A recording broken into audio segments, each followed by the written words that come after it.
Boa noite. Eu quero agradecer, né, o aceite da professora Constança em estar conosco aqui hoje na disciplina. A professora ela é catedrática de psicologia do Departamento de Ciências do Comportamento do Instituto de Ciências Biomédicas Abel Salazar, da Universidade de Porto, Portugal.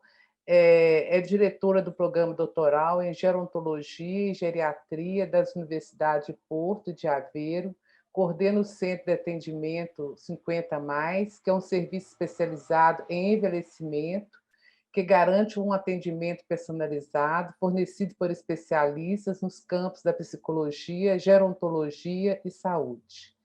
Ela também, né, professora, faz parte do Sinteses, que é o Centro de Investigação em Tecnologia e Serviços de Saúde, detendo grande experiência na execução de projetos europeus e internacionais. E a professora ela tem grande experiência também no envelhecimento ativo, com vários livros, publicações internacionais, além também de trabalhar com o tema, né, do projeto do qual eu faço parte no IAT, com o cuidador familiar. Tá? Então, ela tem uma vasta experiência nessa área e já esteve em Belo Horizonte, na UFMG, conosco em 2019, né, professora? Então, assim, a gente conseguiu uma verba pelo CNPq naquela época, ela esteve conosco aqui em várias frentes da área da saúde, na odontologia, enfermagem, medicina. Ela fez uma turnê nas áreas da saúde aqui na estadia, quando ela esteve conosco aqui.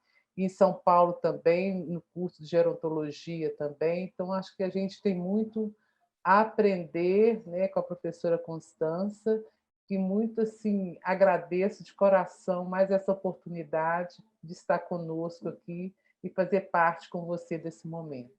Então, eu vou passar a palavra para a professora, ela vai estar conosco por uns 40 minutos, frente ao fuso horário Brasil e Portugal, e frente à demanda de atividades que todos temos, e ela também amanhã cedo. Após a fala da professora Constância, nós vamos ter o segundo momento da disciplina a respeito dos trabalhos finais, tá bom? Então, eu passo a palavra para a professora Constância e muito obrigada mais uma vez. Muito obrigada a todos, muito obrigada particularmente à professora Luísa pelo convite. Eu ia dizer boa noite, porque aqui já é bem noite, aí também, não é? Mas é cedo, aqui já é um pouquinho mais tarde. E o desafio hoje era falar um bocadinho sobre envelhecimento ativo e na sua perspectiva de transdisciplinaridade, e foi um bocado essa reflexão. Obviamente que neste conjunto de coisas, seguramente que há muitos assuntos que vocês conhecem, eu posso apenas tentar partilhar um pouquinho a minha perspectiva, mas não há, ainda para mais, recentemente não houve assim muito desenvolvimento nestes últimos 2 anos de pandemia, não houve assim muito desenvolvimento do tema, está tudo um pouquinho parado, vocês inclusive os serviços para as pessoas mais velhas ficaram muito prejudicados e muito parados. Houve realmente uma grande quase retrocesso com isto da pandemia, embora tenha chamado a atenção para a importância. Por outro lado, é a única coisa positiva que eu consigo ver, para a importância das relações e do contacto humano, foi eventualmente a única chamada de atenção para quem andava mais distraído, mas de facto eu também gostava mais de presencialmente ouvir as vossas questões e ser interpelada, mas vivemos com esta realidade. Portanto, eu vou partilhar o meu ecrã convosco e falar-vos um bocadinho do que é a minha perspectiva, neste caso, sobre o envelhecimento ativo numa perspectiva alargada. Esta ideia da transdisciplinaridade casa muito bem com a ideia da gerontologia e do estudo do envelhecimento.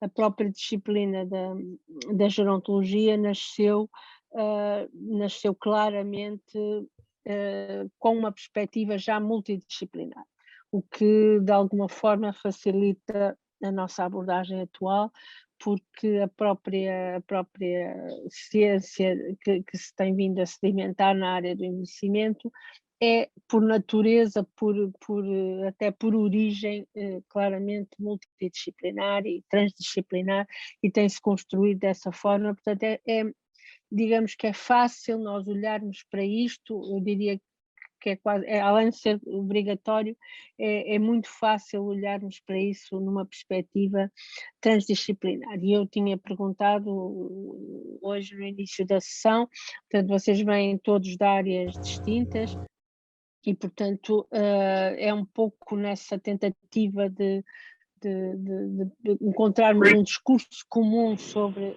o envelhecimento que a gente vai trabalhar agora um bocadinho esta noite. A ideia era mostrarmos exatamente, isto é uma das tais coisas que vocês conhecem, provavelmente muitos de vocês, que é este modelo, até esta imagem é da versão brasileira, uma vez que este programa foi desenvolvido exatamente na altura, pela Organização Mundial de Saúde, por um brasileiro, né, o Alexandre Kalash, e depois, portanto, esta tradução é exatamente da versão brasileira que entretanto, apareceu um pouquinho mais tarde. Portanto, isto já é, reparem, isto já é teorias para alguns de vocês, francamente antigas, porque isto apareceu em 2002, este modelo, e foi-se desenvolvendo a partir daí. Numa ação conjunta da Organização Mundial de Saúde com a ONU, e numa perspectiva claramente política, ou seja, na ideia de fazer um bocadinho mudar a perspectiva sobre as questões do envelhecimento, e que para que os diversos serviços de saúde dos vários países a nível mundial, e estão a imaginar sempre que a gente fala numa perspectiva da Organização Mundial de Saúde e da própria ONU, estamos a falar de países que têm níveis de desenvolvimento muito distintos. Portanto, isto no fundo pretende ser uma política que possa ser aplicada e que devia ser adotada por países com graus, quer níveis de desenvolvimento populacional, porque apesar de estarmos todos a envelhecer, todos os países, e mesmo o Brasil, que era tradicionalmente um país jovem, tem agora já indicadores de envelhecimento muito, muito claros, e era um dos países jovens, e, portanto, estamos todos, de alguma forma, todos os países do mundo estão a envelhecer. Aliás, até curiosamente, os primeiros a envelhecer estão agora, de alguma forma, a abrandar e a ter políticas que contrariem essas questões, mas, de facto, isto foi criado nessa tal perspectiva de servir os países todos do mundo com vários níveis de desenvolvimento.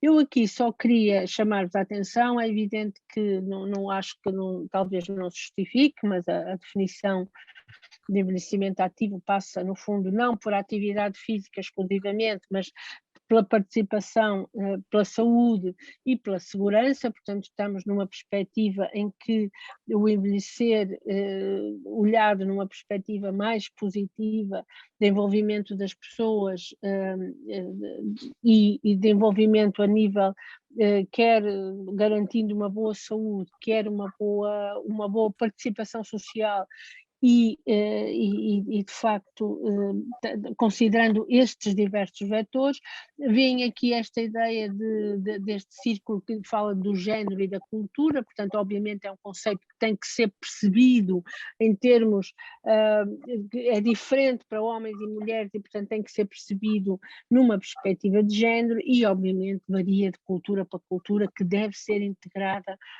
quando falamos disto. E vocês, o que vêem nesta imagem é os considerados determinantes do envelhecimento. O que é que faz com que o envelhecimento seja mais ou menos positivo, mais ou menos bem sucedido? E têm, de facto, estes vários determinantes que, no fundo, se vocês olharem, inclusive, é complicado, eles não são num sentido muito científico do termo, eles não são mutuamente exclusivos, eles têm muitos cruzamentos entre si. Obviamente que vocês olham, os determinantes económicos têm a ver com os serviços, não é?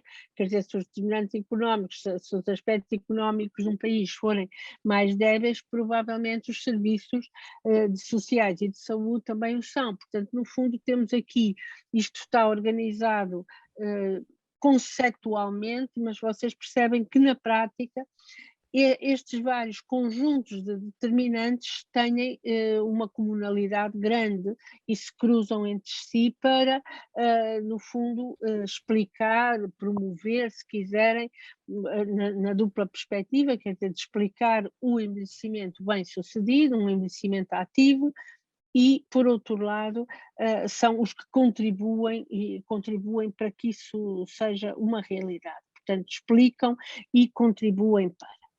E, portanto, partindo precisamente desta lógica, nós podemos olhar, eu arrumei-os aqui de uma forma um bocadinho mais sucinta, só em 4 grandes grupos, em que eu juntei, isto não é completamente aleatório, nós temos trabalhado muito estas áreas, e estes determinantes comportamentais e pessoais que vos apareciam no modelo anterior separados, depois quando a gente tem feito análises, eles aparecem-nos muito interligados, portanto eu juntei-os aqui, não foi só por causa do bonito da imagem, mas porque temos essa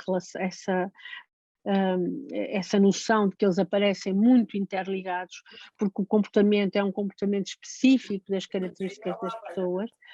E este outro que também eu juntei aqui, que é os ambientes físico e social, uma vez que eles, no fundo, também se intercruzam. Nós, inclusive, nas perspectivas mais ecológicas, falamos precisamente, quer a nível das instituições, quer a nível de todos os espaços que a gente frequenta, os espaços têm características físicas e, simultaneamente, criam um determinado ambiente social que eles promovem ou por outro lado, inibem, não é? Portanto, esta arrumação, e vou-vos só mostrar, portanto, estão a ver aqui, aparecem-vos 6 grupos de determinantes, que aqui aparecem 4, que é que eu coloquei para podermos conversar de uma forma mais, se vocês olharem para isto, eu coloquei aqui nesta imagem algumas das profissões, e profissões no sentido mais de terreno, de aplicação, que estão mais associadas a estas várias áreas de trabalho. E vocês olhando para aqui percebem logo a grande mistura que há, inevitavelmente, e já começa a ficar claro a tal questão da transdisciplinaridade. Não é possível olhar para o envelhecimento ativo sem percebermos que, de facto, todos estes atores sociais, neste caso estas profissões tão diversificadas, contribuem elas próprias para,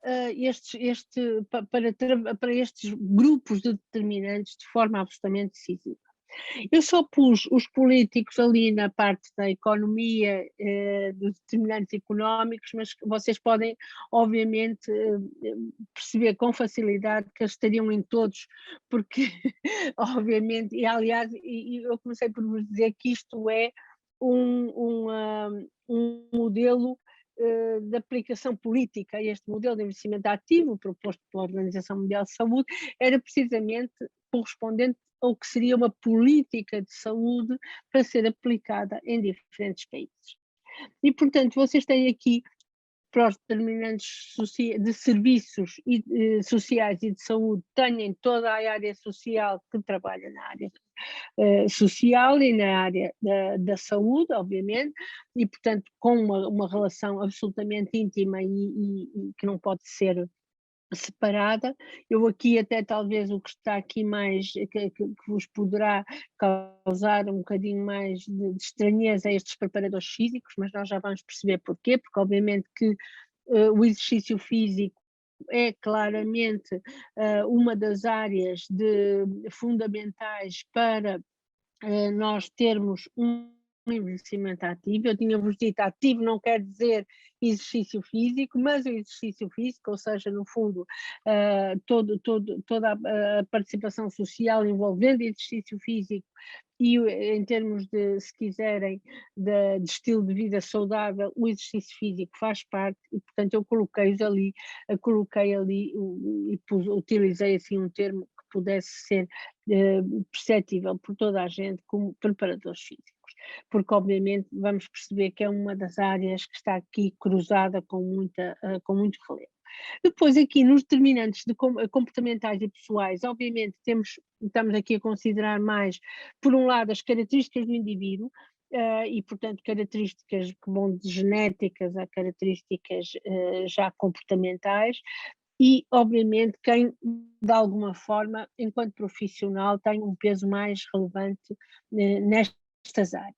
O que é que a gente aqui sabe? Aqui vai falar dos tais comportamentos saudáveis, estilos de vida saudáveis, que são fundamentais ao longo de toda a vida. Eu não sei exatamente qual é o vosso, como é que vocês situam em relação às questões do envelhecimento, e não queria, e nós temos um tempo limitado, mas obviamente que creio que será rapidamente perceptível que quando aqui estamos a falar em envelhecimento ativo, estamos a falar de um processo ao longo da vida, não estamos a falar das pessoas entre tal e tal idade, ou entre os 60 e os mais, ou entre os 65 mais, estamos a falar de um processo que se estende ao longo da vida e, se quiserem, para se situarem melhor, digamos a partir aí dos 30 anos, em que não há já funções crescentes e, portanto, não querendo dar mais notícias a alguns de vocês que já possam estar nessa faixa etária, que nunca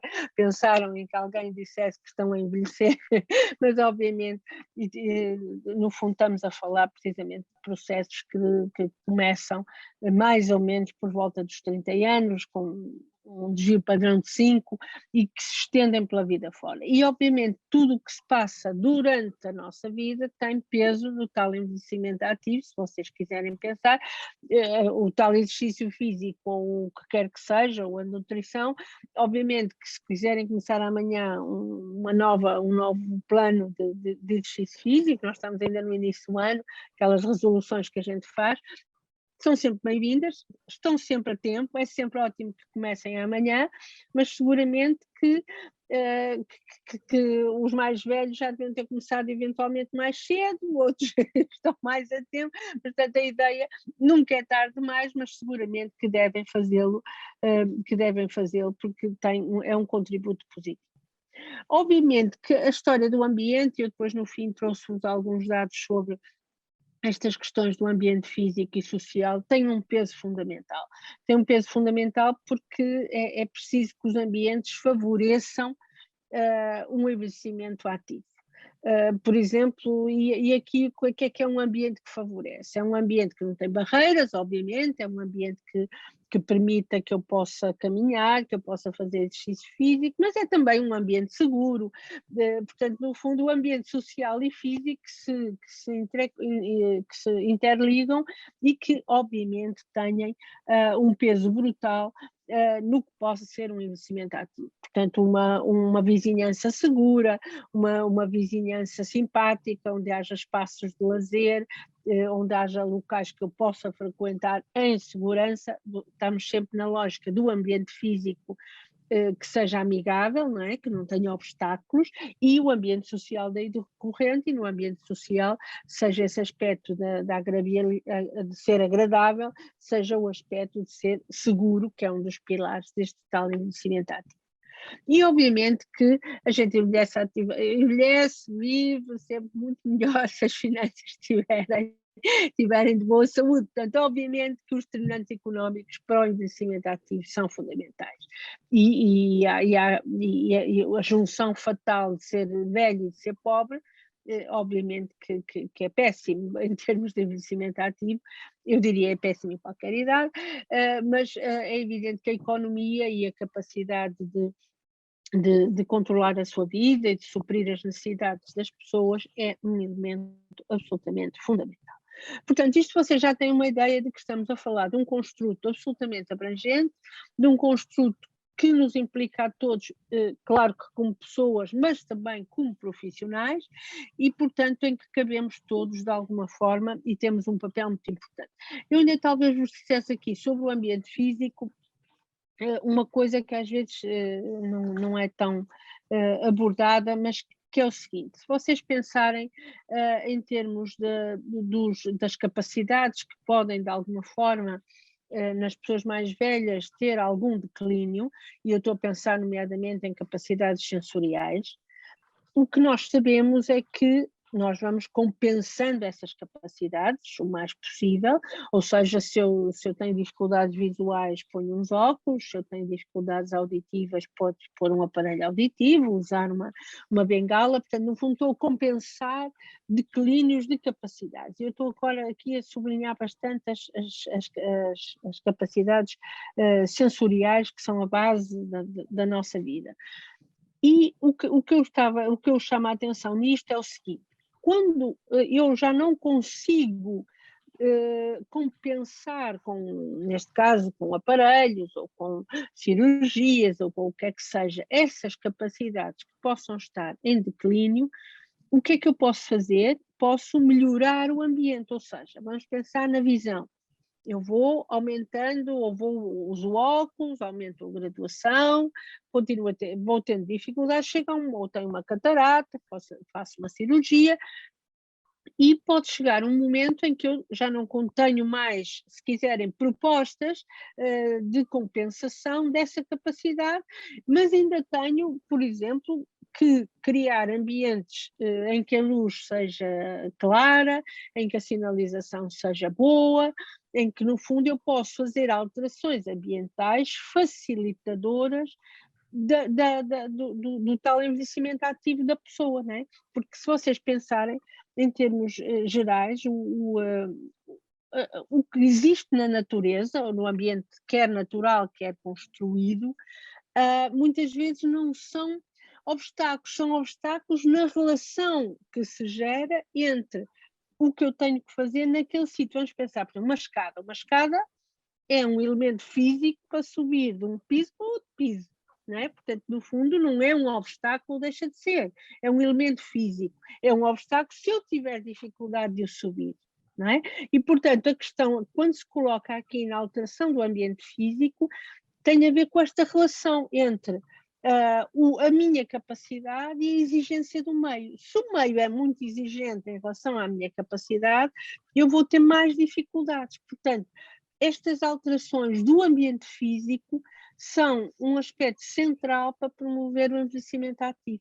Portanto, obviamente vocês percebem bem, e isso tem vindo a ser muito trabalhado, que é a remoção de obstáculos, mas também podemos, além de remover obstáculos, podemos melhorar, seja com o design, seja com outros aspectos estéticos ou estruturais, a qualidade do ambiente físico para as pessoas se envelhecerem com qualidade. Portanto, estamos nesta perspectiva claramente de mexer no meio ambiente para equilibrar esta relação entre as capacidades do indivíduo e as exigências do meio. Não é? Isto em qualquer idade, obviamente, mas nos mais velhos, seguramente.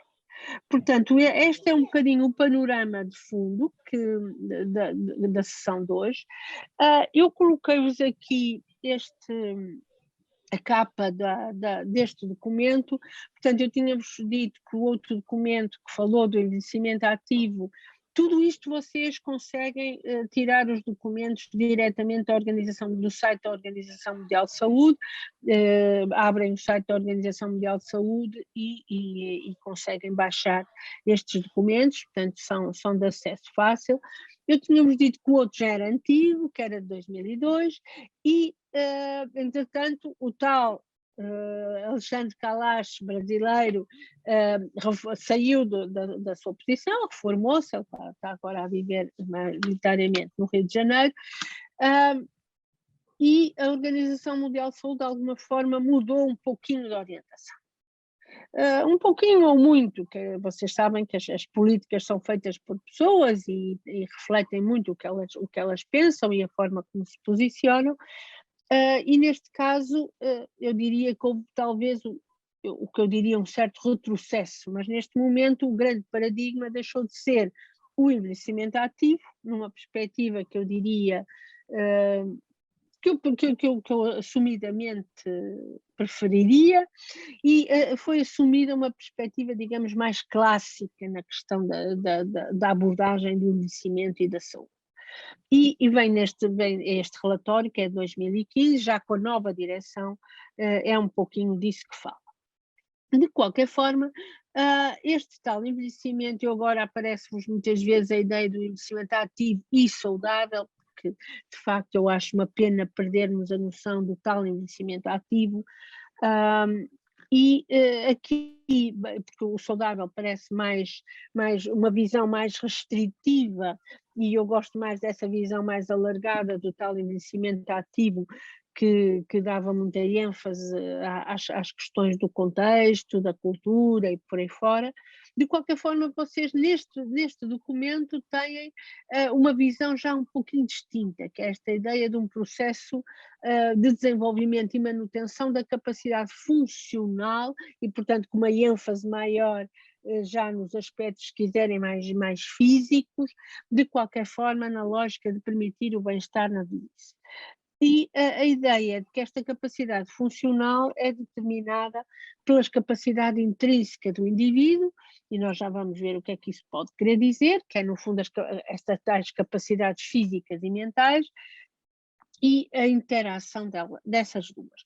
E eu pus aqui assim mais sublinhado os fatores ambientais, porque no fundo, reparem, todos os outros são mais individuais, são de intervenção mais complexa, e os fatores onde a gente pode intervir com mais clareza são estes fatores ambientais, que incluem políticas, a tal ideia dos sistemas e serviços nomeadamente relacionados com os transportes, que é uma área crucial para o envelhecimento ativo, e que por muito que vocês imaginem que ela é diferente entre o Brasil e os outros países, ela é diferente seguramente na forma como se observa, mas é igualmente fundamental. Eu lembro-me de estar a falar com uma senhora, uma responsável em Bruxelas, da Age Platform, e dizer, pois, porque em Portugal a questão dos transportes, as dificuldades dos transportes e as pessoas que vivem nas zonas mais rurais, que têm poucos transportes, e lembro perfeitamente dela me dizer, mas acha que aqui é diferente? E depois estava-me a explicar, olha, a minha mãe vive a umas dezenas de quilómetros aqui de Bruxelas e agora deixou de ter carta de condução e também não tem transporte rigorosamente nenhum. E depois ainda temos outras coisas aqui nestes países do norte, que é, por exemplo, aqueles invernos com neve, que faz com que as pessoas não possam sair de casa, portanto não há transporte que lhes valha do ponto de vista funcional. Portanto, quer dizer, a gente às vezes tem dificuldade em perceber isto, porque pensa, não, mas aqui há este problema, mas eles acabam por muitas vezes ser idênticos a problemas que existem noutros sítios, embora se materializem ou se objetivem de forma um bocadinho distinta, não é? Obviamente, por exemplo, os países nórdicos, a gente diz, mas são países ricos, e qual é o problema de transportes deles? Olha, por exemplo, é não sei quantos meses de neve que não podem ir a lado nenhum, em que eles, por exemplo, têm ótimas taxas de montes de coisas, mas têm umas taxas péssimas relativas às quedas das pessoas mais velhas, porque têm neve, e a neve escorregam, e portanto, é complicado, não é? Portanto, reparem, nós temos são questões que não são iguais, não sendo iguais, tem a ver com a deslocação das pessoas e como é que elas se movimentam no mundo, não é? E nos seus contextos de vizinhança, e nos seus contextos de afetos. Portanto, para a gente não ter essa noção. Portanto, tudo isto é importante, de forma diferente, claro que é diferente não ter casa, ter uma casa fria, ter uma casa insegura, são coisas diferentes, mas é a habitação de que estamos a falar, quer dizer que de alguma forma tudo isto é importante. Portanto, vim aqui neste conjunto dos fatores ambientais, eu diria que é nesta nova política da Organização Mundial de Saúde, que é um dos fatores onde nós, de facto, temos mais margem de intervenção e, portanto, seria uma das áreas. Este boneco aqui é precisamente, dá-vos a noção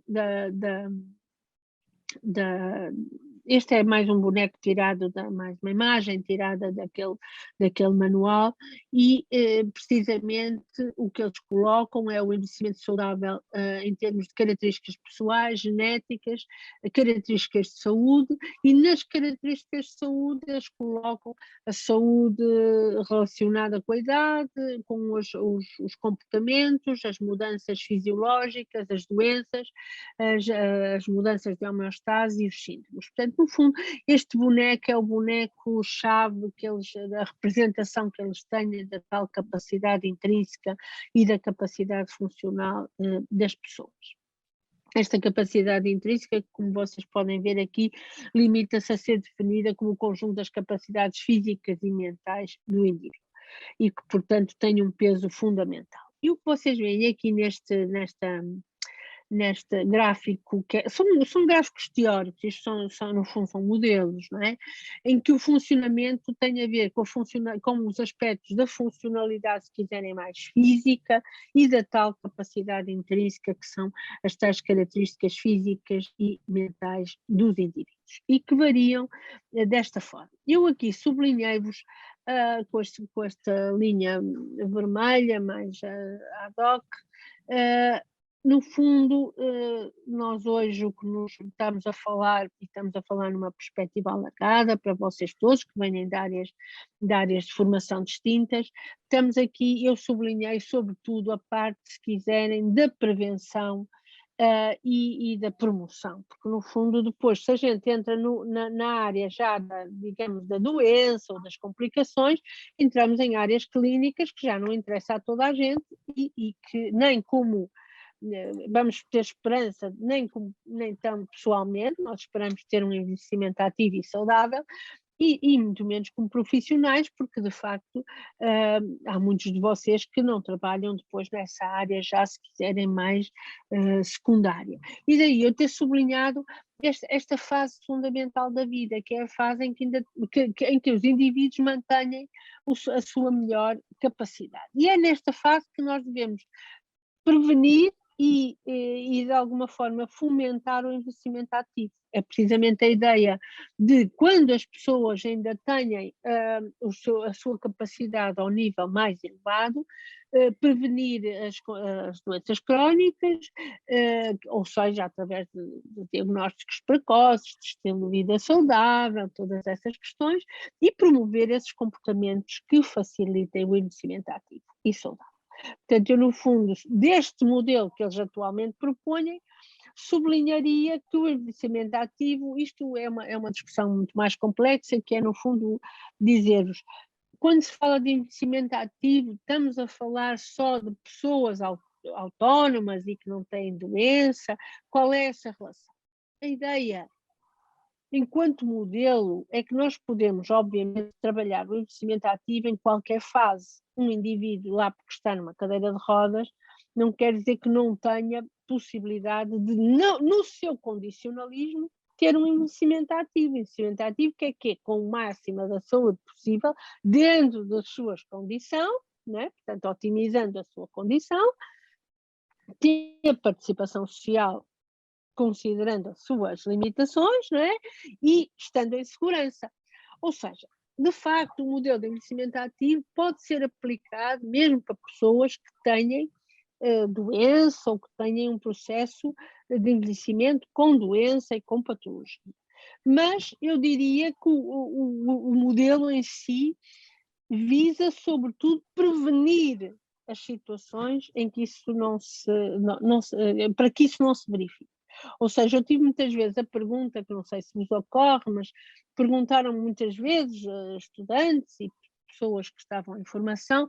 Então, mas eu não posso usar um modelo de envelhecimento ativo num lar em que estão pessoas com dependência? E, obviamente, que eu acho que pode e deve, porque, no fundo, vai sempre otimizar as condições daquelas pessoas. Mas, de alguma forma, o modelo visa prevenir uma situação em que a pessoa esteja, por exemplo, institucionalizada, porque visa, sobretudo, que as pessoas possam envelhecer nas suas comunidades, integradas nas suas famílias e por aí fora. Portanto, no fundo, vocês tenham essa noção de que o objetivo pode ser esse. E, portanto, eu deixo-vos isto, eu depois deixo com a professora Heloísa os slides, para quem quiser aprofundar um bocadinho mais estes aspectos, mas, obviamente, aqui é mais uma vez este modelo deles, é o desdobramento do modelo, e eu insistiria sobretudo nesta seta aqui em que se fala de construir e manter a capacidade e a resiliência, não é? Portanto, no fundo, numa perspectiva, se quiserem, de prevenção, de evitar comportamentos de risco, reduzir os riscos, melhorar o estilo de vida, de forma a evitar a tal doença futura, o tal declínio futuro e manter as capacidades ao melhor nível possível. E, portanto, é um bocado disso que se fala, e, portanto, assegurar basicamente que as pessoas conseguem, de alguma forma, desenvolver-se e envelhecerem em ambientes saudáveis. E eu aqui, se vocês olharem para este retângulo que está em azul mais clarinho, perceber que é combater as atitudes de preconceito em relação às pessoas mais velhas, facilitar que elas se mantenham autónomas e por aí fora. Portanto, no fundo, estamos sempre numa perspectiva de prevenção, de aumentar a literacia para a saúde, portanto, no fundo, ações, sobretudo, de prevenção primária. Este é um outro documento que é da mesma altura, que é do mesmo grupo, da mesma direção da Organização Mundial de Saúde, em que tem de facto um resumo do plano de ação para esta década que terminamos. E, portanto, no fundo, vocês o que têm como prioridade, e eram aquelas que eu tinha ali referido, é, no fundo, as políticas nacionais no sentido do envelhecimento saudável, o reforço da capacidade para formular políticas que sejam adaptadas culturalmente e o combate ao idadismo. Eu não sei como é que aí no Brasil costumam traduzir o ageísmo, esta ideia do preconceito relativamente aos mais velhos, se esta palavra vos faz sentido. Ela também não tem grande tradição aqui em Portugal, porque é um assunto relativamente novo.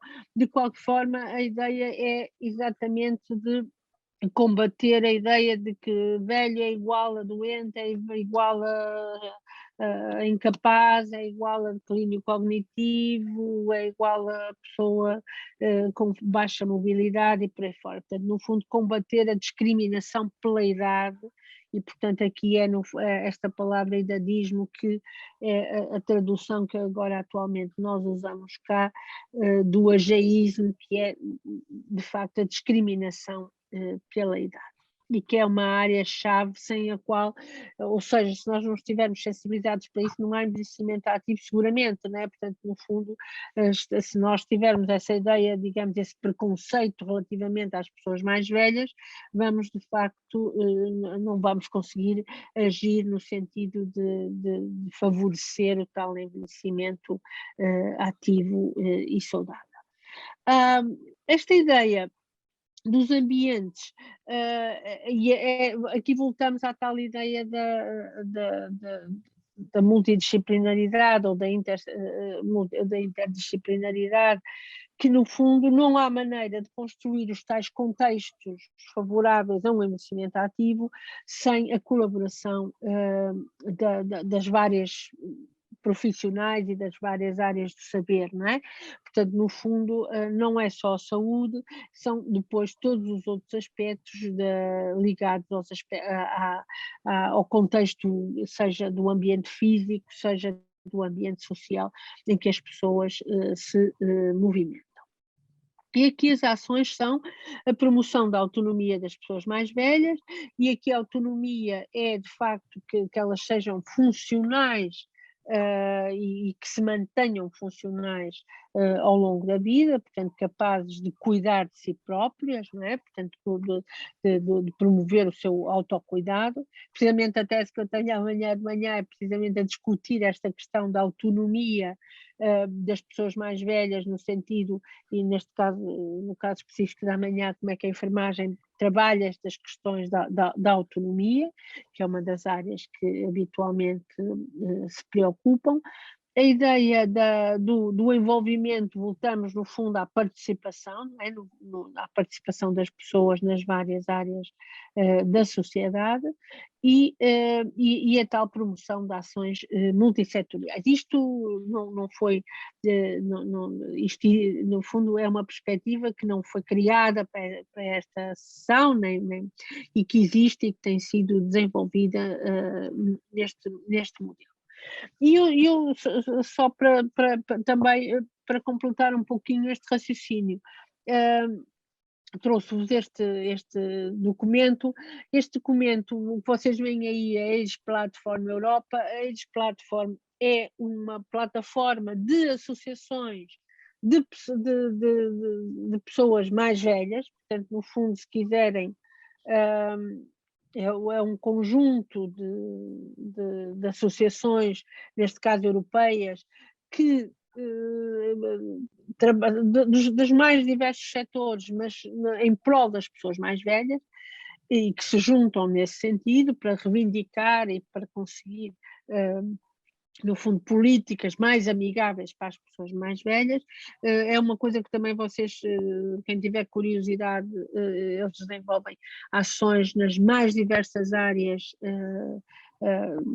sociais e do saber, no fundo, reivindicando coisas ligadas desde às questões económicas, às questões políticas, sei lá, são eles que, por exemplo, lembro-me de ter assistido a uma reunião em que a discussão era por uma coisa que a gente às vezes eu nunca me tinha ocorrido, ficou-me na altura, claro, havia países europeus, eu agora não queria dizer quais porque estou com receio de errar, mas havia países em que não alugavam um carro a turistas com mais de 65 anos, portanto o indivíduo chegava a um determinado país, queria alugar um carro e não estava previsto, não havia carta, não havia lógica nenhuma, porque não estava, não o fazia. Ora, isto é uma discriminação, não é? Obviamente, a pessoa não conseguia, de facto, ter esse direito e, por exemplo, eles fazem essa reivindicação junto à União Europeia para alterar a legislação e para conseguir uma diretriz, se quiserem, neste caso europeia, para que isso não se continue a verificar. Estão a ver este tipo de questão, isto é um exemplo micro, mas para terem um bocado a ideia que obviamente podem tratar de coisas muito mais substantivas, porque vocês, obviamente, nem toda a gente é turista, nem toda a gente não sei o quê, mas calculo que seja muito desagradável se eu ir visitar um país, querer alugar um carro de repente e dizer não, o senhor não posso, porquê? Porque tem esta idade, não é? E portanto, no fundo, coisas deste tipo. E isto é uma plataforma, tem imensas ações, tem imensos documentos, trabalham, claro, fazem muito lobby junto do Parlamento Europeu e é um pouco esse o papel deles, em nome das associações, e tem representantes de associações de todos os países europeus. E eles, neste aspecto, quando falam das cidades amigas para as pessoas idosas, falam destas grandes áreas, que é, nós já um bocado fui introduzindo a ideia da importância dos transportes. Os transportes é uma coisa fundamental, nós podemos criar um serviço ótimo num determinado local, mas se não tivermos acesso e, por exemplo, os transportes aí no Brasil são seguramente um problema, não é? Quer dizer, sejam públicos, sejam privados, pelo tempo gasto em filas, e eu tive essa noção há muitos anos. Eu já contei isto, mas há muitos anos eu visitei pela primeira vez, na altura, o Hospital Universitário de São Paulo, ao pé da Paulista, e havia um serviço domiciliário que saía do hospital para a população de São Paulo. E eu não estava a perceber, uma equipa grande, aquilo muito bem montado, e eu não estava a perceber porque é que serviam tão poucas pessoas. E eu depois percebi, porque eles serviam uma pessoa de manhã, a cada carrinha, só chegava a um sítio de manhã e a um sítio de tarde, e não conseguia servir mais pessoas. E, portanto, este conceito do transporte, das coisas de proximidade, é evidente que eu, quando estou a falar de proximidade aqui, estou a falar de uma coisinha micro-nano, e quando estou a São Paulo, o que é proximidade? Olha, é na mesma cidade. E vocês, é muito engraçado, que é para mim, que é para quem está cá depois na Europa, esta noção de espaço e a relação com o espaço e com a demografia é provavelmente o maior choque, não é? Quer dizer, o que é para nós próximo, o que é para vocês próximo, o que é um contexto, precisamente tem a ver com isto tudo, não é? Tem a ver nomeadamente com as pessoas, os transportes, e a vivência, portanto, aqui, e esta noção de espaço é extremamente complexa. Mas é um bocado isto, portanto, os transportes em todos os países, por motivos distintos, são uma área-chave. Por exemplo, nós temos ações de intervenção, programas que oferecemos à comunidade. Por exemplo, estou aqui a pensar num município que aquilo para vocês seria um bairrinho, quase, não é? Pronto, uma coisa micro-nano, aqui relativa a sul do Porto, Santa Maria da Feira, ok. Santa Maria da Feira tem 7 freguesias, a população deve ser umas dezenas de milhares, não é mais, mas dispersa.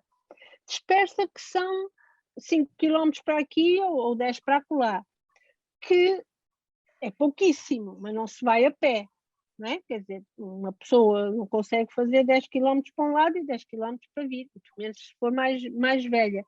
Não havendo transportes, obviamente que tudo o que a gente oferece num determinado local é um caos. Depois, a nossa maior preocupação, por exemplo, neste caso, para oferecer um programa para a osteoartrite, foi conseguir que o município nos desse carrinhas para ir buscar as pessoas, porque obviamente aquilo é tudo ali.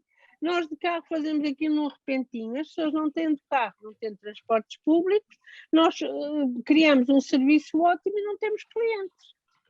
Percebem a questão da adaptação ao contexto? E, portanto, os transportes é sempre uma área absolutamente fulcral. Obviamente a habitação, a inclusão social, as tais, quando falamos aqui de espaços exteriores de edifícios e o seu enquadramento, a comunicação e informação, por exemplo, é outra coisa que às vezes a gente não valoriza, mas será que as pessoas sabem o que têm ao seu dispor? Já não é só os direitos, é o que existe. O que é que existe? Isto é sempre uma coisa muito importante. Quer dizer, eu nunca é de repente, mas vamos pensar, tenho um familiar que está a desenvolver uma demência. Eu sei que esse serviço existe. O que é que eu posso solicitar? Quem me vai ajudar a orientar-me? Às vezes há mais coisas do que nós temos acesso por falta de comunicação e de conhecimento. Portanto, isto são as áreas que tornariam uma cidade mais amiga das pessoas. Pronto, e o que é que a gente sabe? Sabe que, de facto, cada vez mais as pessoas vivem nas cidades e que isto vai continuar a crescer, o que torna precisamente esta questão muito complexa. Vocês veem nesta imagem não se vê, tenho que encolher depois, mas depois eu mando que eu estiquei e vocês não conseguem. Pronto, o azul escuro são as zonas mais, está ali a legenda, mas está a saber mal.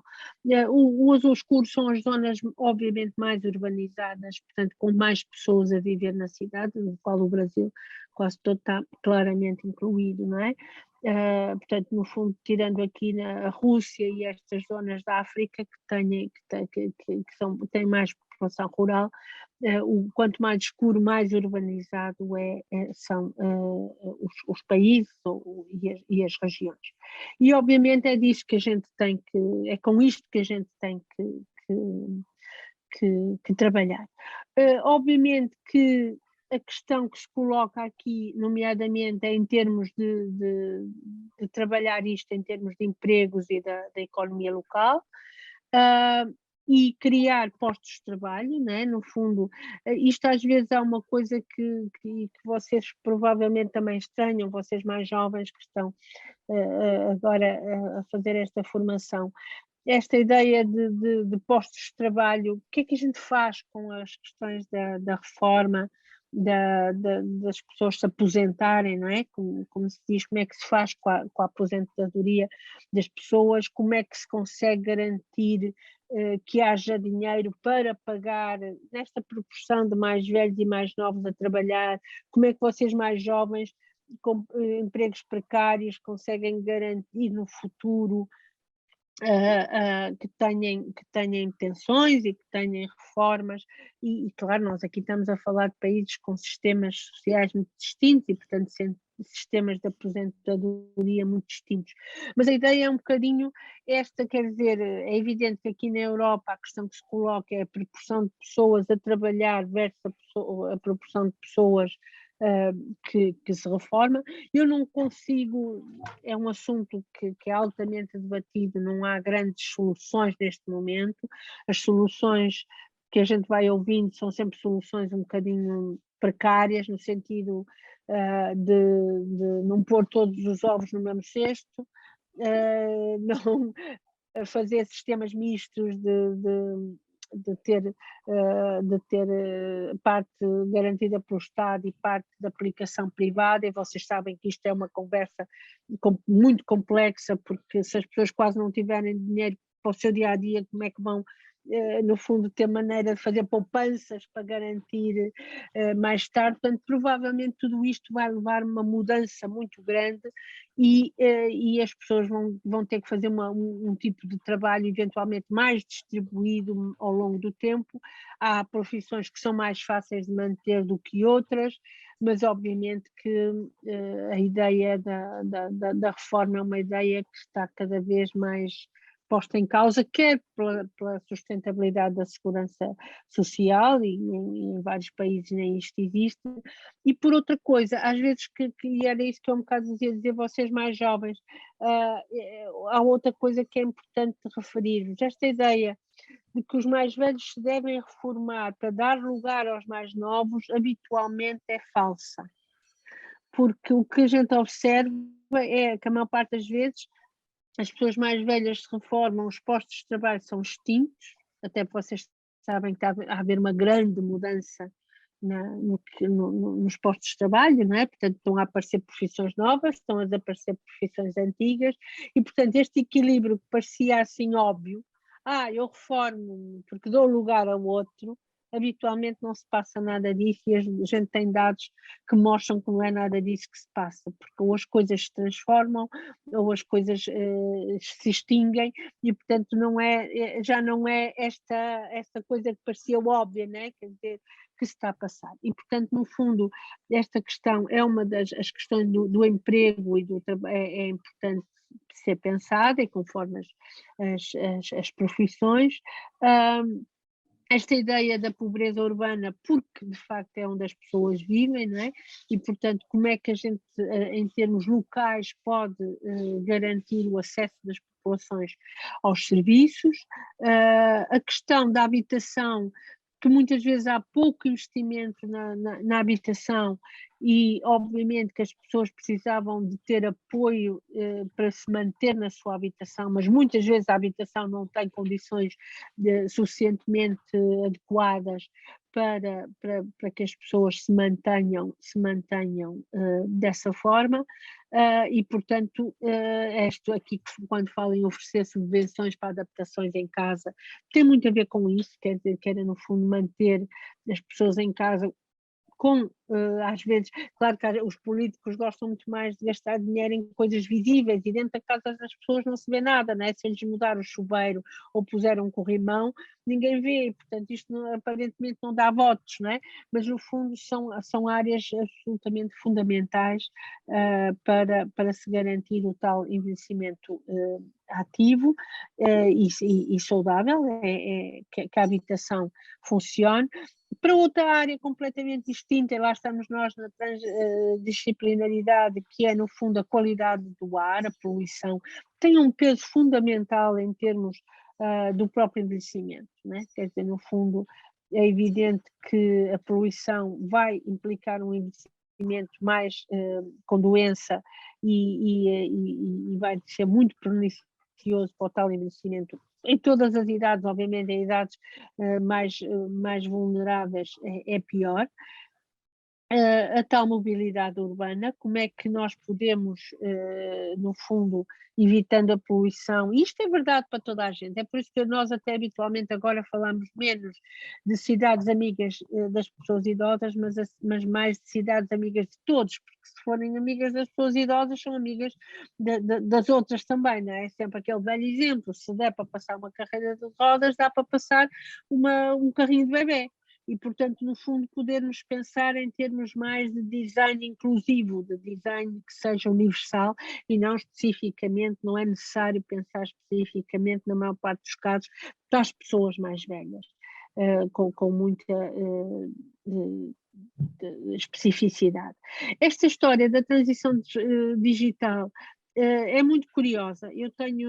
Temos tido trabalhado bastante nisto, e é muito curioso, e eu, por exemplo, penso sempre no exemplo do Brasil e da utilização do telemóvel altamente massiva, digo eu, em termos de aplicações e do que seria até expectável, e é importante, de facto, haver essa preocupação de manter as pessoas, de manter a literacia digital das pessoas e não ser ela própria mais um fator de exclusão e de enfiar as pessoas num buraco em que não conseguem de facto tratar dos seus assuntos porque é tudo digital e porque é tudo desmaterializado e elas têm essa dificuldade. Portanto, ou seja, os serviços, nomeadamente os serviços públicos, têm a obrigação de quando se tornam serviços digitais, não se esquecer do que é que fazer ou de como é que fazer em simultâneo com estas populações menos escolarizadas e que com esta dificuldade.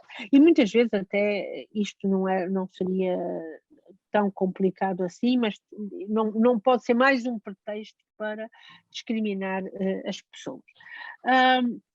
Pronto, no fundo é esta ideia de quando se fazem estes contratos públicos, nomeadamente garantir que há acesso de toda a população aos bens que têm que aceder, não é? E, portanto, ok, nós temos que no fundo compatibilizar esta inovação com o não deixar estas pessoas para trás. E essa ideia, eu quando vejo às vezes essa história da utilização massiva do telemóvel, nomeadamente no Brasil, com aplicações que não era tão expectável, são eventualmente formas alternativas, quer dizer, claro, não é o computador, não parecem coisas, mas se as aplicações aparecerem acessíveis e num modo relativamente mais acessível que é o telemóvel, provavelmente muitas das coisas já ficam salvaguardadas, não é? E isso é importante pensar. Pronto, eu afinal estou a falar muito mais do que estava inicialmente previsto, mas pronto, isto só para um bocadinho para rematar esta questão. Portanto, eu mostrei-vos inicialmente o tal modelo de envelhecimento ativo, depois disse-vos que a Organização Mundial de Saúde avançou com aqueles outros documentos do envelhecimento saudável. Ao mesmo tempo, o Alexandre Kalash está aqui, vocês conseguem ler que este centro é no Brasil, é no Rio, o Kalash que é daí e que trouxe para junto de si o grupo, algumas pessoas do grupo com que ele trabalhou em Geneve, enquanto diretor desta área na Organização Mundial de Saúde, e continuou a desenvolver o modelo que ele tinha proposto em 2000.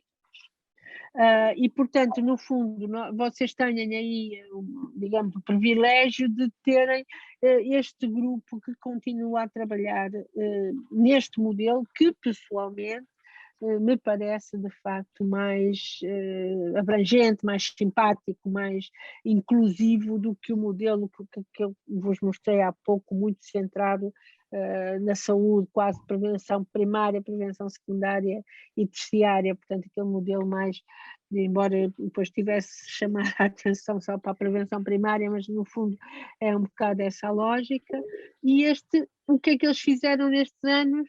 Introduziram este pilar que não estava no modelo de 2002, portanto introduziram um pilar, portanto os pilares que existiam em 2002 era a saúde, a participação e a segurança, e eles introduziram agora o pilar da aprendizagem ao longo da vida, que me pareceu muito feliz, porque de facto é o que vários de vocês estão a fazer, é o que todos nós temos que fazer, e todas as vezes que temos que aprender a trabalhar com uma aplicação nova, ou com uma nova forma de comprar, ou de dar aulas, ou do que seja, é este pilar que vai permitir, de alguma forma, explicar muito do que se passa em termos do envelhecimento ativo atualmente. Eu dizia, se vocês repararem, isto saiu no mesmo ano que saiu o envelhecimento saudável da Organização Mundial de Saúde, né? Porque foi na continuação do anterior.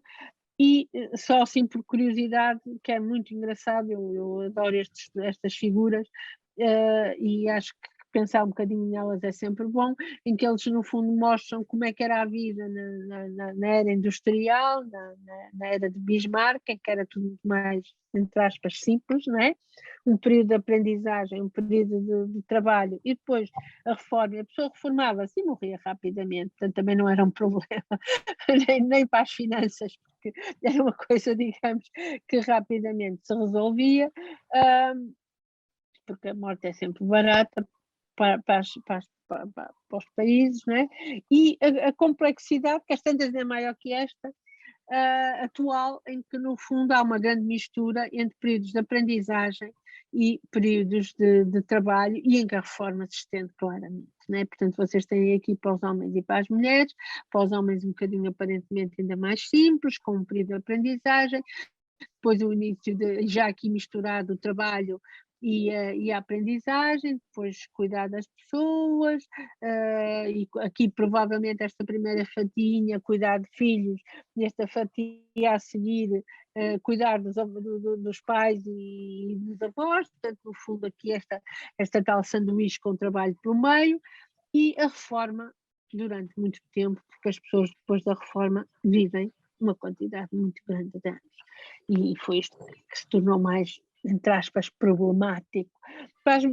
E vocês aqui têm, para as mulheres, esta questão que ainda é mais intrincada, que é em que depois o ter as crianças e as partes do cuidado têm um peso ainda maior. E, portanto, no fundo é com esta realidade que nós temos que lidar, não é? Quer dizer, como é que é envelhecer ativamente nesta questão toda. De qualquer forma, reparem que esta faixa azul, que é tal faixa que corresponderia ao ser velho, ou ao ser mais velho, que agora é uma misturada muito diferente do que era antigamente, e pronto. Mesmo para finalizar, só vos chamava a atenção de um outro documento, que é este de como é que a gente pode medir o índice de envelhecimento ativo. Isto foi proposto pelas próprias Nações Unidas e pela Europa, quais são os indicadores do envelhecimento ativo, e que tem basicamente estas características, que é olhar para estes fatores, que é o emprego em pessoas mais velhas, a participação social, se existe ou não existe, qual é o nível de vida independente e saudável e os ambientes capacitadores para o envelhecimento ativo. Claro que nada disto é isento de críticas, por exemplo, a história do emprego é muito curioso, eu não tenho aqui, não vos interessava particularmente, eu não conheço a situação do Brasil, mas é capaz de ser relativamente idêntica. Nós tínhamos um índice relativamente favorável à custa de quê? Do emprego. Porquê? Porque tínhamos muita gente com mais de 65 anos a trabalhar, o que, de acordo com este índice, é bom. E pode ser bom se as pessoas tiverem um trabalho qualificado. Se tiverem que trabalhar para sobreviver, eu já me custa um bocadinho a dizer, ai que bom que estamos tão bem porque temos pessoas com mais de 65 anos a trabalhar. Estão a ver a questão, portanto, nada disto é assim fácil e é assim taxativo, não é? E, portanto, é óbvio que pode ser extremamente positivo continuar a trabalhar para além daquela idade, mas é em coisas qualificadas, em coisas que dão prazer, em coisas que nos mantenham ativos e participativos, e não só porque temos que pôr comida no prato, não é? Calma aí, portanto, que é o caso de muitas populações rurais em que de alguma forma isso aparece nessa circunstância. Pronto, e para terminar, há aqui isto foi uma tese feita neste caso, porque é uma coisa transdisciplinar. O Francisco Pinheiro é brasileiro, é engenheiro, e fez uma tese sobre envelhecimento aqui em Portugal.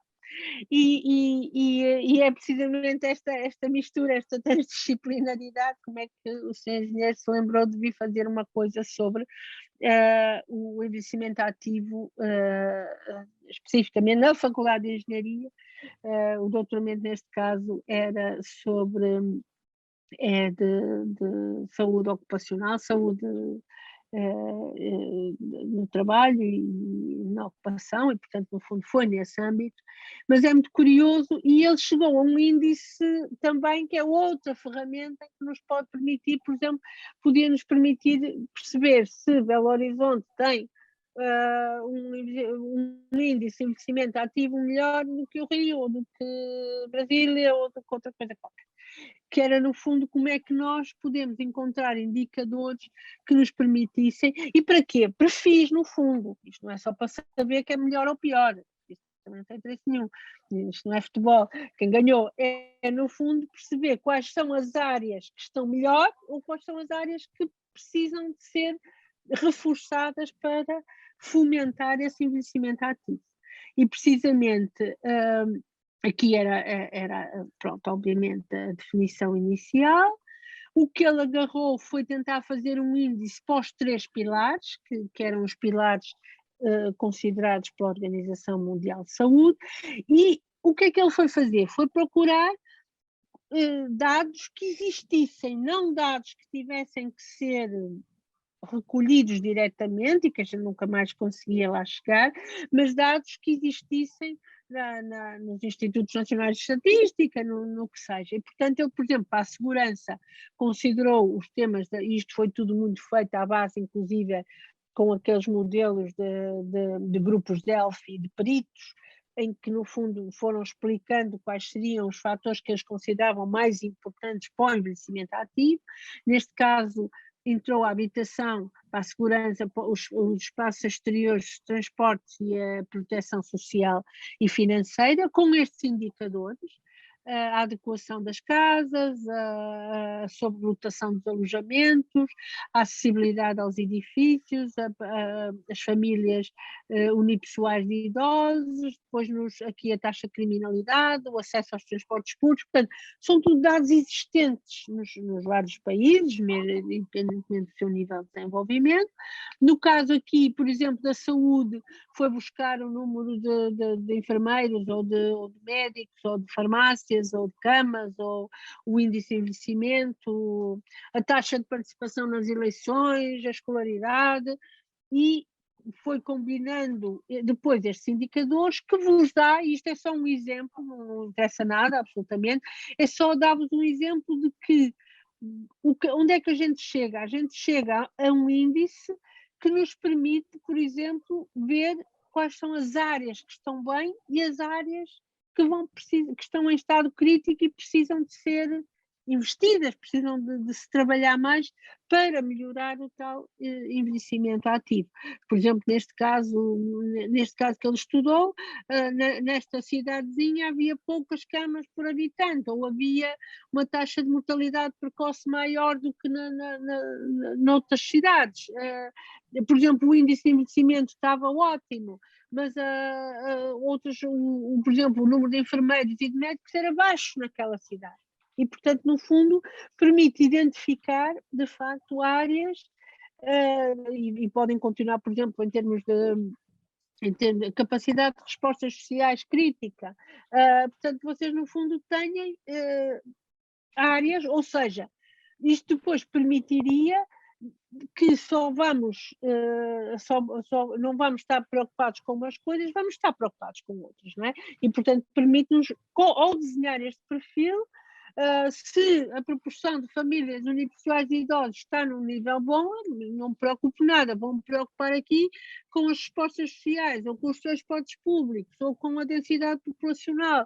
Ok, portanto, no fundo, eu tenho forma em termos de planeamento, e já estamos a fugir imenso, já não tem nada a ver com saúde especificamente, estamos a pensar já nos municípios, nas políticas, no planeamento, já podemos de facto avançar para por exemplo, despesa em ambiente. É baixíssima aqui, é baixíssima, temos que pensar que é importante aumentar e, portanto, avançar por aí.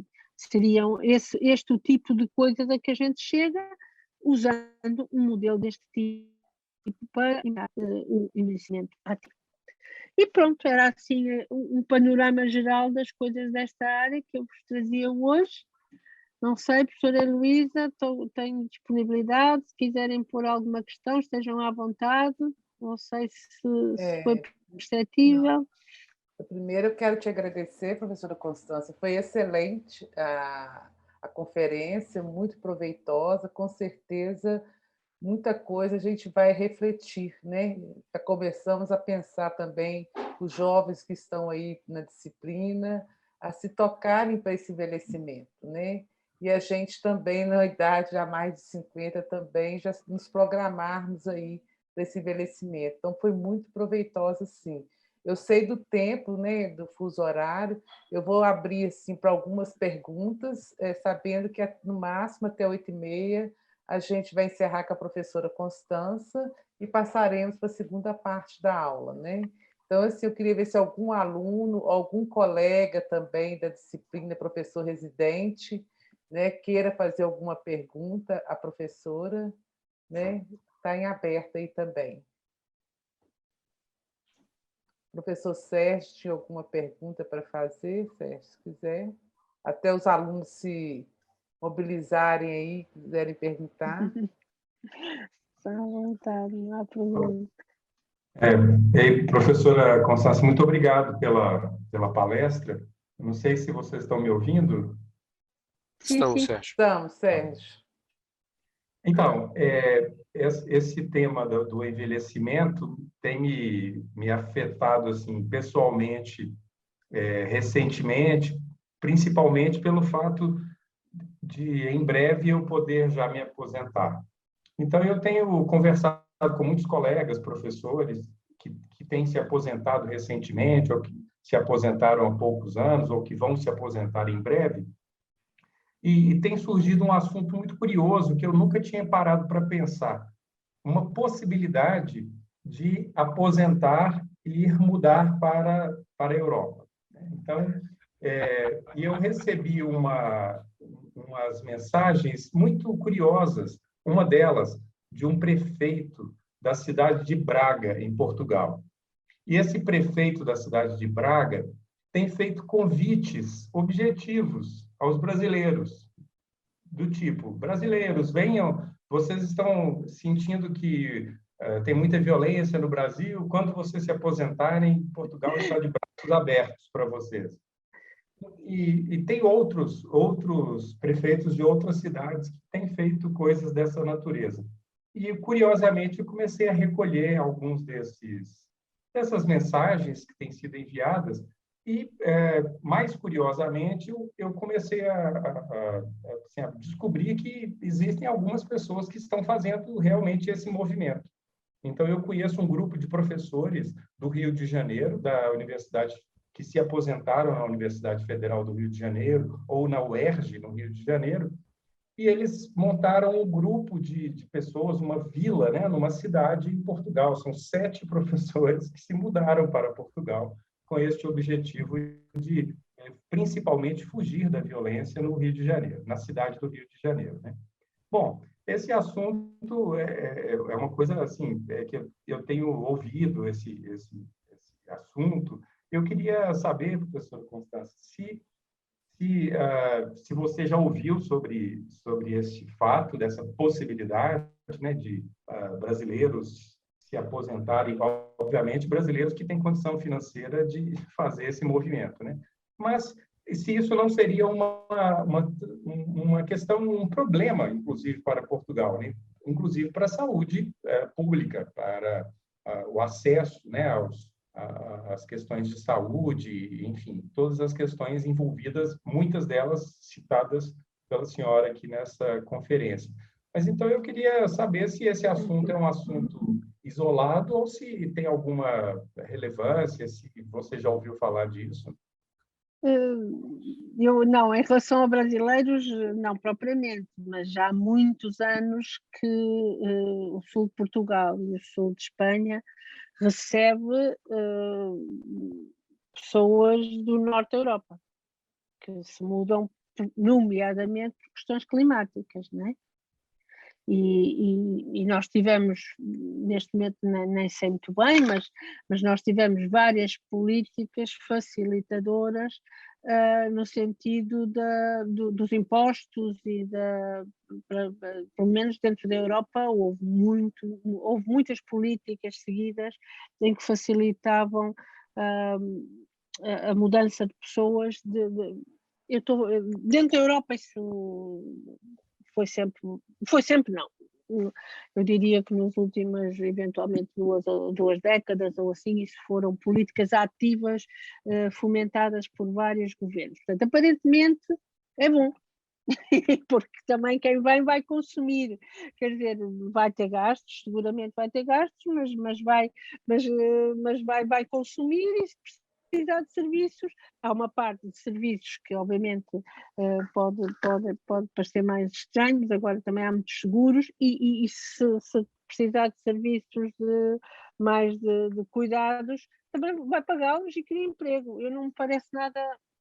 Quer dizer, não me parece assim, de repente não me parece mau negócio. É uma troca, se for vantajoso para ambas as partes, não me parece mal. E que no fundo, repare, isto há muito, muito, muito ano, desde que eu estudo envelhecimento, que isto é frequente dentro dos Estados Unidos, não é? Passar de uma costa para outra atrás de melhores condições climáticas, nomeadamente, porque obviamente que voltamos à história de, quer dizer, o frio ou o calor excessivo é muito mais bem tolerado por uma pessoa mais jovem do que por uma pessoa mais velha que vai ser mais sensível a essas alterações e, portanto, vai sofrer mais com por exemplo, condições climatéricas extremas. Isso sempre se verificou. Aí, obviamente que eu percebo que o movimento seja grupal, porque eu também não acredito muito que uma pessoa desenraizada se sentisse feliz num determinado sítio, não é? Portanto, tenho muitas dúvidas que isso funcionasse de forma muito isolada. Mesmo dentro do país, por exemplo, já há alguns movimentos de ir aproveitar algumas das aldeias mais remotas e criar comunidades, no fundo, que possam ser usadas. Dentro dos países, isso é muito frequente. Aqui é evidente que há algo que nos une, muita gente em termos de origem, pois há a língua, que é sempre uma barreira, que seria uma barreira muito complicada quando se fala em mudar para outro país, não é? Quer dizer, porque obviamente que a língua aqui facilita muito essa integração. Eu diria que é um elemento absolutamente chave dessa integração. Não me faz muita confusão. O que é que as pessoas quererão quando se forem mais velhas? Eu não tenho resposta nenhuma para isto. Já vi muitas soluções. Essa solução, por exemplo, de criar como que um bairro, como falou, no fundo, ocupar um determinado espaço. Por um lado, às vezes eu fico a pensar, isto parece-me um bocado segregado, então depois ali acaba por ser um sítio só de velhos, neste caso, velhos brasileiros não interessa, mas um sítio só de velhos. Será assim? Isso é segregado. Mas, por outro lado, a gente sabe imensas coisas quando estuda essas aldeias ou esses sítios. É que as pessoas têm níveis de convivência e de sociabilidade muito mais altos do que quando estão, às vezes, noutros sítios. Portanto, não há uma resposta única que a gente possa dar. Isto é bom ou isto não é bom. Até porque depois depende, se mantiverem a sua dependência, movimentam-se, não é? E, portanto, conseguem... isso são sempre respostas muito complexas em termos. Agora, do ponto de vista político, é o que eu lhe diria. Em termos dos países, isso passa-se, e passa-se cada vez mais. Países grandes dá para mudanças com distâncias brutais, não é? Aliás, não é só a atração das cidades, é a atração pela costa e a atração junto do mar e tem muito a ver com as temperaturas. Dentro dos países, eu estou a pensar em Inglaterra, a Inglaterra está semeada de pequenas aldeias que foram feitas nessas lógicas e que aparentemente as pessoas gostam e se sentem bem. Esta mudança Brasil-Portugal pode-me fazer sentido se for. As pessoas não podem vir sozinhas, acho, porque acho que acabam por depois sentir sós, porque têm que começar tudo de novo. Agora, um grupo não faz confusão nenhuma e manterem. E até porque, geralmente, repare, muitos destes casos não fazem um corte total, mantêm uma ponte e passam uns meses num sítio e outros meses no outro, e, portanto, eu julgo que são soluções simpáticas para o país. Não me parece mau, não deve ser mau negócio, que os políticos se gostam, deve ser mau negócio. Eu não faço ideia, mas não deve ser mau negócio, porque eu acho que, apesar de tudo, cria emprego, cria movimento, cria emprego, as pessoas têm que comer, têm que se vestir, têm que se movimentar, se precisarem de serviços, vão pagá-los. Houve alturas em que eu lhe digo que o Algarve, às vezes no inverno, e Espanha fez isso muito. Agora com a pandemia, não sei bem de que estou a falar, mas a história dos hotéis na costa de Espanha, no sul e em Portugal, no inverno estavam vazios, as pessoas estão a trabalhar. E eles tinham os hotéis muitas vezes ocupados. A gente, se fosse, calhar-se ir lá uma altura qualquer de inverno, apesar de tudo, o inverno nesses sítios não é o inverno, muito menos no norte da Europa, e via montes de pessoas em cadeiras de rodas que vinham com os seus cuidadores e que ocupavam aqueles hotéis. E eram hotéis, é diferente, mas ocupavam-nos durante meses, o que era ótimo porque ocupavam os hotéis que de outra forma estariam fechados. Portanto, isto há muitas soluções.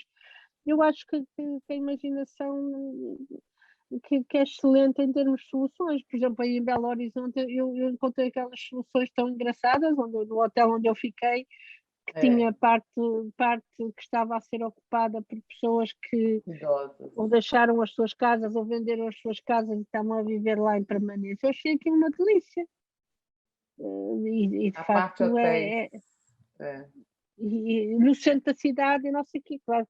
Não é? Portanto, eu acho que a questão vai ser cada vez mais diversificar estas alternativas. Ou seja, ninguém quer ir para lá nenhum. Vamos aqui que eu estou a ver. No fundo, isso seria a solução mais sem graça, não é? Esperemos que a gente se encontre por aí. E, portanto, essa é sempre uma alternativa que me parece uma alternativa ativa, não é? Desde que as pessoas mantenham, quer dizer, não podem pensar que se cortarem com as suas relações e com as suas raízes, no sentido tudo, da comida, sei lá, de algum ambiente, de alguma tertúlia. Agora, se conseguirem transportar consigo assim, um bocadinho dessa coisa, e como aqui a sonoridade é diferente, mas apesar de tudo, a gente entende, parece-me bem. Não acho má ideia. Mais alguma pergunta, gente? Algum aluno quer fazer alguma pergunta? Oi, Oi, vou ouvir? está Sim, ouvindo? Edson, estamos ouvindo. Eu, assim, né, acho que é um movimento oposto aí para a Europa. É um movimento que eu acho que acontece muito aqui no Brasil nos últimos anos, assim, eu acredito.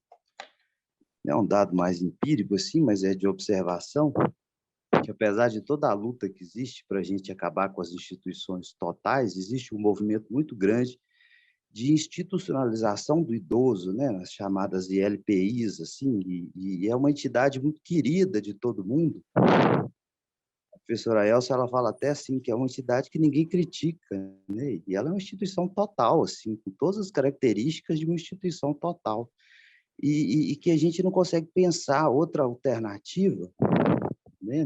Porque a gente aceita isso de uma maneira muito fácil, a institucionalização do idoso, e em função muito de onde esse idoso sai para poder ser institucionalizado, acaba que existe um carinho com essa instituição, mas se você fazer uma análise pragmática dela, é uma instituição total, assim, né? Isola, cria ambientes comuns, né? Tem todas as características de instituição total. Eu queria saber da professora, assim, se ela conhece, né? Se ela tem experiência de movimentos alternativos à institucionalização do idoso em condições precárias, né? Da forma como os idosos aqui do Brasil, que acabam sendo institucionalizados principalmente nas instituições públicas e filantrópicas, né?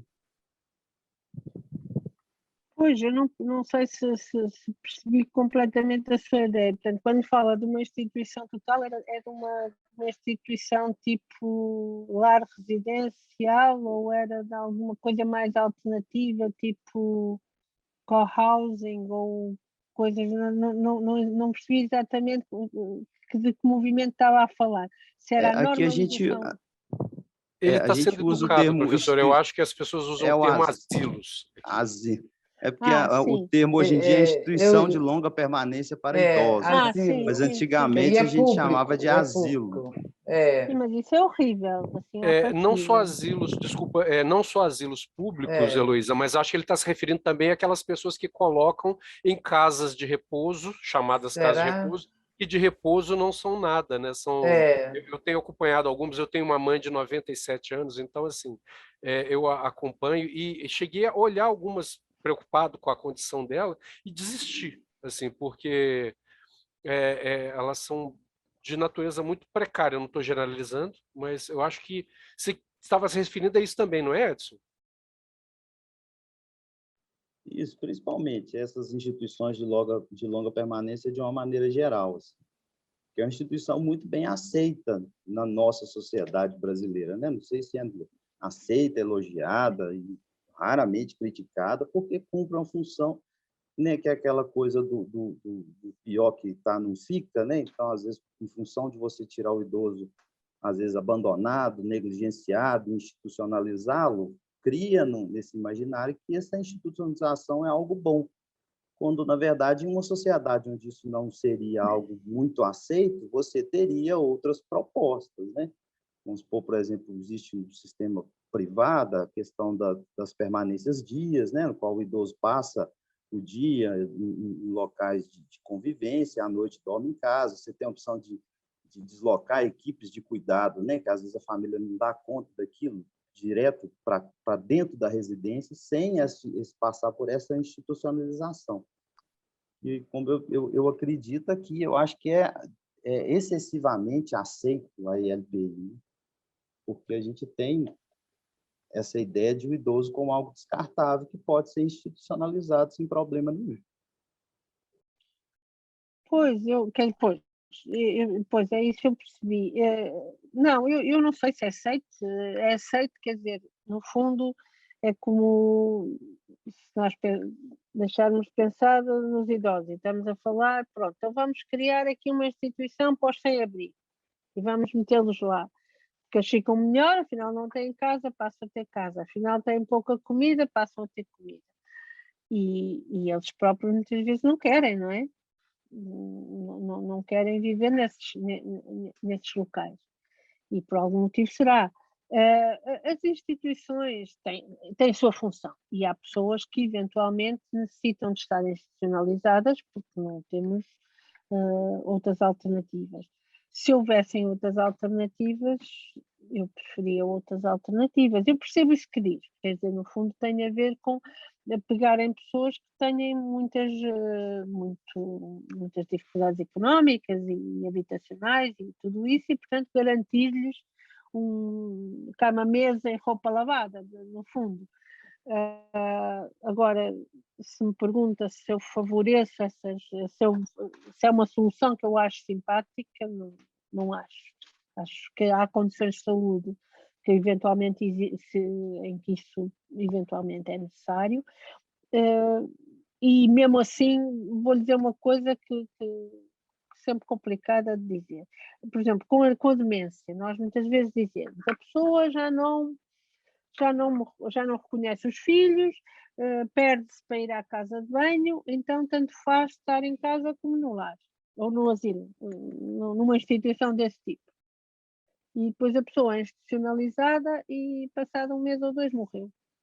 Não foi maltratada, não estou a referir-me a casos de maltrato, antes pelo contrário, em termos de garantia de comida, de alimentação, de qualidade alimentar, temperatura, por aí fora, não é isso. E de facto, aparentemente, não dá para lhes perguntar, mas aparentemente falha ali qualquer coisa, não é? Falha qualquer coisa que fez com que aquela pessoa não gostasse daquela mudança, não se adaptasse. Portanto, eu percebo que isso quando eu aqui insisti um bocado durante a minha exposição na história do idadismo, essa normalização de que falou, o Edson, de que as pessoas aceitam como normal, essa solução, a mim preocupa-me um bocadinho. Preocupa-me porque isto demite-nos de ter que encontrar outras soluções mais adequadas para essas pessoas. Quer dizer, se eu achar que é normal, pronto, a criancinha vai para a escola, a outra, o velhinho vai para o lar, pronto, no fundo eu estou-me a demitir de mudar as condições para que ele esteja noutra circunstância, porque não acredito muito que essa solução seja favorável para a maior parte das pessoas, não é? Claro que há situações em que eu não digo que elas têm que existir, têm que continuar a existir. E eu vi aí no Brasil, quer muito, muito ricas, quer muito pobres. E isso não tem nada a ver, por exemplo, quando a gente fala do ambiente físico e do ambiente social, uma coisa não tem a ver com a outra, não é? Podem ter um ambiente físico ótimo e ter um ambiente social, ou seja, um clima, a humanização ser muito baixa, muito desagradável. Portanto, isto é um bocado complicado. Agora, se me pergunta se acho o normal, não acho. Não acho. Para a maioria das pessoas, qualquer um de nós, se eu vos perguntar individualmente a qualquer um de nós o que é que a gente gostaria, é poder ir tomar um chopp ou ir ao café, ir à loja comprar não sei o quê, fazer os circuitos que costuma fazer e conversar com os amigos que costuma conversar e fazer as nossas rotinas, não é?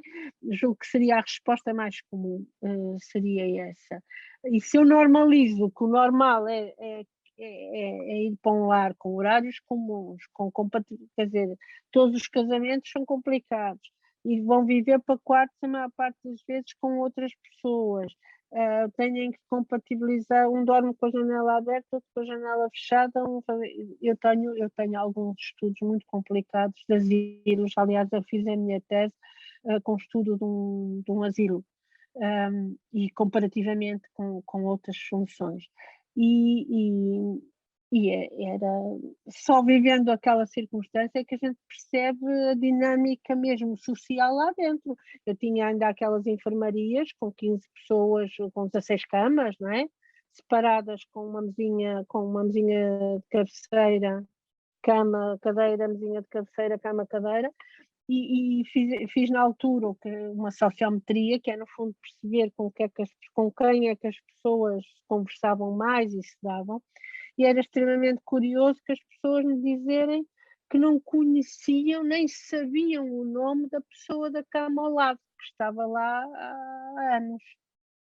No fundo, o que é que elas tinham que fazer? Tinham que fazer uma parede imaginária para manter a sua privacidade. É a única hipótese, percebe a ideia? Quer dizer, no fundo, tinham que erigir ali a tal parede que não existia, a tal privacidade que não existia, e no fundo era muito curioso observar que as pessoas, os contactos eram com pessoas longe, e a gente chegou a propor, por exemplo, aquela cama vagava, quer trazer um amigo aqui para o pé? Não, porque no fundo eu assim mantenho a minha privacidade, mantenho aquela parede invisível, mas mantenho, não é? Se eu trago amigo, em qualquer momento pode ser dramático, não é? Qualquer atrito de um chinelo que saiu para a área do outro pode acabar com a única coisa que eu tenho, que é aquela relação. Portanto, eu separava aquele espaço, eu fechava. E era estranhíssimo. Eu tenho um estudo direto engraçado, que é difícil de descrever, mas que eu estou a tentar que vocês visualizem, que é aquela pessoa dizia-me que não conhecia as camas ao lado. E eu de início não percebia porque é que não conhecia as camas ao lado, porque vivia com elas há anos. Portanto, aquilo não são ambientes muito simpáticos, desse ponto de vista, para além de que, pronto, quem gostar de estar na tropa, gosta de estar na tropa. Eu nunca fui à tropa, deve ser idêntico, não é? Levantar às não sei quantas, fechar as luzes às não sei quantas, muitas vezes é complicado. Eu não gostaria de normalizar essa solução. Agora, a pobreza é sempre má conselheira, sempre, não é? Para qualquer política, e portanto, obviamente que nas situações que eu percebo que se as pessoas acharem que não tinham nada, por exemplo, era muito curioso quando a gente tinha a avaliação dos próprios espaços nesse meu trabalho, já muito antigo, mas era muito engraçado, porque obviamente que se eu em minha casa só tinha um banco de madeira, se eu tiver lá um sofá horroroso de plástico e com as molas horrorosas, eu vou achar que é uma maravilha, não é?